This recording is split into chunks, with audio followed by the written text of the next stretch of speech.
Hi guys, welcome to Aruna teach Kannada YouTube channel. So ಇವತ್ತಿನ ವಿಡಿಯೋದಲ್ಲಿ third year BO optional Kannada textbook ಫೈನಲ್ಲಿ ಬರುವಂತಹ block 1ರಲ್ಲಿ ಘಟಕ 2ರ ಬಗ್ಗೆ ಲೆಸನ್ 2 ಬಗ್ಗೆ ಇವತ್ತಿನ ವಿಡಿಯೋದಲ್ಲಿ ತಿಳಿಸ್ಕೊಳ್ಳೋಣ.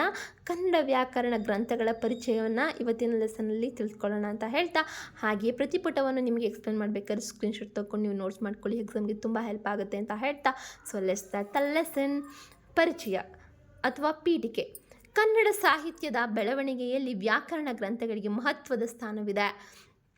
ಭಾಷೆಯ ಶುದ್ಧತೆ, ಸರಳತೆ ಮತ್ತು ಸೌಂದರ್ಯವನ್ನು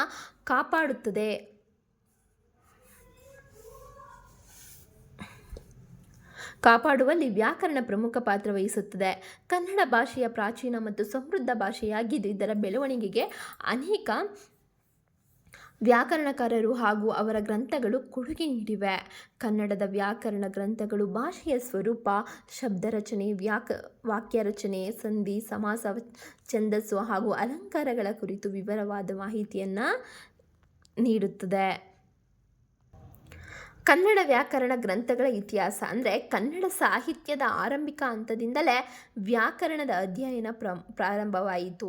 ಕನ್ನಡ ಭಾಷೆಯ ನಿಯಮಗಳನ್ನು ಸಂಗ್ರಹಿಸಿ ವ್ಯವಸ್ಥಿತವಾಗಿ ನಿರೂಪಿಸುವ ಉದ್ದೇಶದಿಂದ ಕೆಲವು ಸಂಸ್ಕೃತ ಭಾಷೆಯ ಪ್ರಭಾವದಿಂದ ರಚಿತವಾಗಿದ್ದರೆ, ಕೆಲವು ಕನ್ನಡದ ಸ್ವಾತಂತ್ರ್ಯ ಲಕ್ಷಣಗಳನ್ನು ವಿವರಿಸುತ್ತವೆ. ಫಸ್ಟ್ ಒನ್, ಕವಿರಾಜ ಮಾರ್ಗ. ಕವಿ. ಕನ್ನಡದ ಅತ್ಯಂತ ಪ್ರಾಚೀನ ಲಭ್ಯ ಗ್ರಂಥವೆಂದರೆ ಕವಿರಾಜ ಮಾರ್ಗ. ಇದನ್ನು ಕ್ರಿಸ್ತಪೂರ್ವ 850ರ ಸುಮಾರಿಗೆ ನೃಪತುಂಗ ಅವರ ಆಶ್ರಯದಲ್ಲಿ ರಚಿಸಲಾಯಿತು. ಈ ಗ್ರಂಥವು ಮುಖ್ಯವಾಗಿ ಕಾವ್ಯಶಾಸ್ತ್ರ ಗ್ರಂಥವಾಗಿದ್ದರೂ ಕನ್ನಡ ಭಾಷೆಯ ವ್ಯಾಕರಣ ಹಾಗೂ ಶೈಲಿಯ ಕುರಿತು ಅಮೂಲ್ಯ ಮಾಹಿತಿಯನ್ನು ಒದಗಿಸುತ್ತದೆ.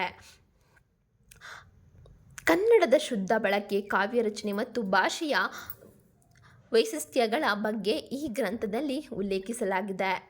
ಸೆಕೆಂಡ್ ಒನ್, ಶಬ್ದಮಣಿ ದರ್ಪಣಂ. ಕನ್ನಡದ ಮೊದಲ ಸಂಪೂರ್ಣ ವ್ಯಾಕರಣ ಗ್ರಂಥವೆಂದರೆ ಶಬ್ದಮಣಿ ದರ್ಪಣ. ಇದನ್ನು 13ನೇ ಶತಮಾನದಲ್ಲಿ ಕೇಶಿರಾಜ ರಚಿಸಿದವರು.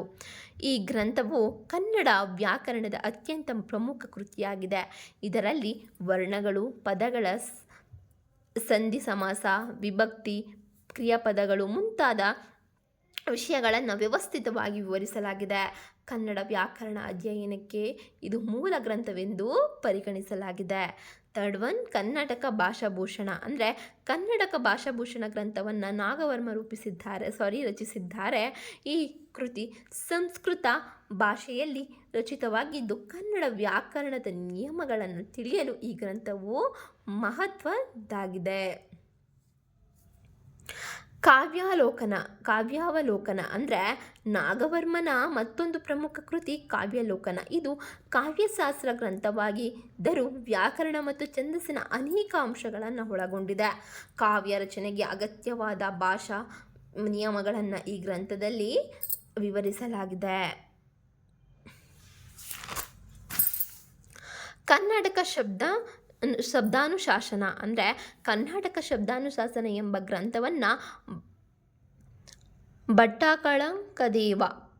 ಭಟ್ಟಾಕಳಂಕದೇವ ರಚಿಸಿದ್ದಾರೆ. ಇದು ಕನ್ನಡ ವ್ಯಾಕರಣದ ಮಹತ್ವದ ಕೃತಿಗಳಲ್ಲಿ ಒಂದಾಗಿದೆ.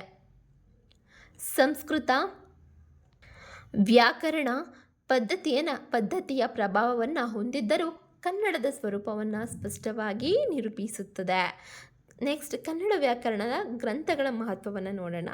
ಕನ್ನಡ ಭಾಷೆಯ ಶುದ್ಧ ರೂಪವನ್ನು ಕಾಪಾಡುತ್ತವೆ, ಭಾಷೆಯ ನಿಯಮಗಳನ್ನು ವ್ಯವಸ್ಥಿತವಾಗಿ ಕಾಪಾಡುತ್ತದೆ, ಸಾಹಿತ್ಯ ರಚನೆಗೆ ಮಾರ್ಗದರ್ಶನ ನೀಡುತ್ತೆ, ಕನ್ನಡ ಭಾಷೆಯ ಇತಿಹಾಸ ಮತ್ತು ಬೆಳವಣಿಗೆಯನ್ನು ತಿಳಿಯಲು ಸಹಕಾರಿಯಾಗುತ್ತದೆ, ವಿದ್ಯಾರ್ಥಿಗಳು ಮತ್ತು ಸಂಶೋಧನಾಕಾರರಿಗೆ ಉಪಯುಕ್ತ ಮಾಹಿತಿಯನ್ನು ಒದಗಿಸುತ್ತವೆ, ಕನ್ನಡದ ವಿಶಿಷ್ಟ ಭಾಷಾ ಲಕ್ಷಣಗಳನ್ನು ಉಳಿಸಿಕೊಳ್ಳಲು ನೆರವಾಗುತ್ತದೆ. ಕನ್ನಡ ವ್ಯಾಕರಣ ಗ್ರಂಥಗಳ ಕೊಡುಗೆ. ಕನ್ನಡ ವ್ಯಾಕರಣ ಗ್ರಂಥಗಳು ಭಾಷೆಯ ಸಂರಕ್ಷಣೆ ಮತ್ತು ಅಭಿವೃದ್ಧಿಗೆ ಮಹತ್ತರ ಕೊಡುಗೆ ನೀಡಿದೆ. ಇವು ಕನ್ನಡ ಸಾಹಿತ್ಯದ ಬೆಳವಣಿಗೆಗೆ ಬಲವಾದ ಅಡಿಪಾಯವನ್ನು ನಿರ್ಮಿಸಿದೆ. ಕನ್ನಡದ ಶಬ್ದ ಸಂಪತ್ತು, ವ್ಯಾಕರಣ ನಿಯಮಗಳು ಮತ್ತು ಭಾಷಾ ಸೌಂದರ್ಯವನ್ನು ಉಳಿಸಿ ಬೆಳೆಸುವಲ್ಲಿ ಈ ಗ್ರಂಥಗಳ ಪಾತ್ರ ಅಪಾರವಾಗಿದೆ. ನೆಕ್ಸ್ಟ್, ಉಪಸಂಹಾರ. ಒಟ್ಟಾರೆಯಾಗಿ ಕನ್ನಡ ವ್ಯಾಕರಣ ಗ್ರಂಥಗಳು ಕನ್ನಡ ಭಾಷೆಯ ಅಮೂಲ್ಯ ಪರಂಪರೆಯಾಗಿದೆ. ಕವಿರಾಜ ಮಾರ್ಗ, ಶಬ್ದಮಣಿ ದರ್ಪಣಂ, ಕರ್ನಾಟಕ ಭಾಷಾಭೂಷಣ, ಕಾವ್ಯಾಲೋಕನ, ಹಾಗೂ ಕರ್ನಾಟಕ ಶಬ್ದಾನುಶಾಸನ ಮೊದಲಾದ ಗ್ರಂಥಗಳು ಕನ್ನಡ ಭಾಷೆಯ ವೈಭವವನ್ನು ಪ್ರತಿಬಿಂಬಿಸುತ್ತವೆ. ಇವುಗಳ ಅಧ್ಯಯನದಿಂದ ಕನ್ನಡದ ಭಾಷೆಯ ಶುದ್ಧತೆ, ಸೌಂದರ್ಯ ಮತ್ತು ಸಮೃದ್ಧ ಪರಂಪರೆಯ ಬಗ್ಗೆ ಆಳವಾದ ಜ್ಞಾನವನ್ನು ಪಡೆಯುವುದು. ಆದ್ದರಿಂದ ಕನ್ನಡ ವ್ಯಾಕರಣ ಗ್ರಂಥಗಳ ಕನ್ನಡ ಸಾಹಿತ್ಯದ ಅಮೂಲ್ಯ ನಿಧಿಯಾಗಿದೆ. ಸೊ ಇದಾಗಿತ್ತು ಇವತ್ತಿನ ಲೆಸನ್. ಸೊ ಏನ್ವರೆಗೂ ಸ್ಕಿಪ್ ಮಾಡಿ ನೋಡೋದಕ್ಕೆ ನಿಮಗೆ ಥ್ಯಾಂಕ್ ಯು ಅಂತ ಹೇಳ್ತಾ, ಹಾಗೆ ನಿಮ್ಗೆ ಇಷ್ಟ ಆದಲ್ಲಿ ಲೈಕ್ ಮಾಡಿ, ಇಲ್ಲಾಂದರೆ ಹಾಗೆ ಕಮೆಂಟ್ ಮಾಡಿ ನಿಮ್ಮ ಅನಿಸಿಕೆಗಳನ್ನ, ಮತ್ತು ನಿಮ್ಮ ಫ್ರೆಂಡ್ಸ್ಗಳಿಗೂ ಕೂಡ ಶೇರ್ ಮಾಡಿ, ಅವ್ರಿಗೂ ಕೂಡ ಯೂಸ್ಫುಲ್ ಆಗಲಿ ಅನ್ನೋ ಉದ್ದೇಶ. ಹಾಗೆಯೇ ಇನ್ನು ಹೆಚ್ಚು ವೀಡಿಯೋಸ್ಗಾಗಿ ಸಬ್ಸ್ಕ್ರೈಬ್ ಮಾಡಿ, ಹಾಗೆ ಆಲ್ ನೋಟಿಫಿಕೇಷನ್ ಮೇಲೆ ಬೆಲ್ ಐಕಾನ್ನ ಕ್ಲಿಕ್ ಮಾಡಿ, ಆಲ್ ನೋಟಿಫಿಕೇಷನ್ ಮೇಲೆ ಕ್ಲಿಕ್ ಮಾಡಿ ಅಂತ ಹೇಳ್ತಾ, see you the next lesson, ಹಾಗೆ ನೆಕ್ಸ್ಟ್ ವಿಡಿಯೋ. ಟೇಕ್ ಕೇರ್, ಬಾಯ್.